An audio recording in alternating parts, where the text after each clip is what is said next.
The movement for parts of eastern Oregon to secede and join the state of Idaho is getting a lot of action online. It's gaining more steam following this week's election there. Right now, 13 counties have voted in support of the break. Residents say they're fed up with liberal policies like being seen in Portland, Oregon. Rural areas do not believe or agree with the city's politics there. And if the secession happens, Oregon's border would move 200 miles to the west, making the state of Idaho bigger. Stephanie Haynes joining us live right now. Stephanie, these counties have been pushing for this for quite some time, and it's all kind of coming to a head. I remember interviewing someone who leads this movement, I want to say a year and a half ago. What are the odds that this could happen?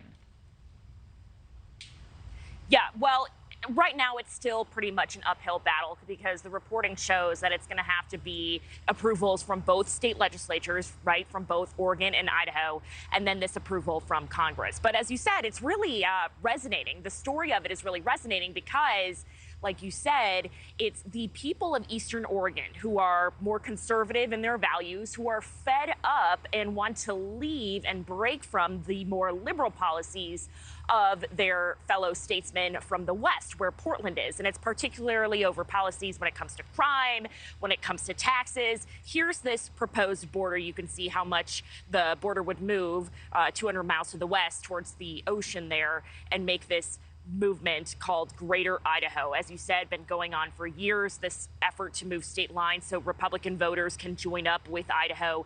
Our NewsNation station in Portland reports that voters in Idaho, have yet to really make vote on this. But last year, the state's House of Representatives approved a measure that would allow lawmakers from both states to engage in formal discussions.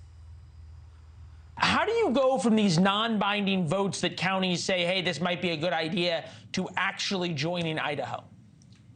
Yeah, so any two states can change where their border's at. And there's a process for that, and it's called the Interstate Compact. So any two state legislatures of bordering states can move the border to where it actually makes sense.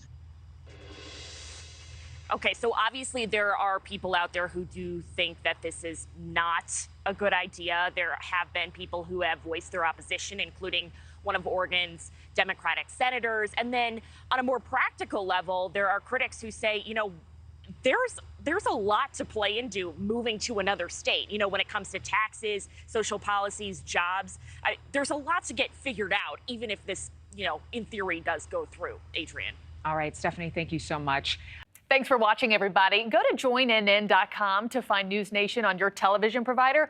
Also, don't forget to click that red subscribe button below to get more of NewsNation's fact-driven, unbiased coverage.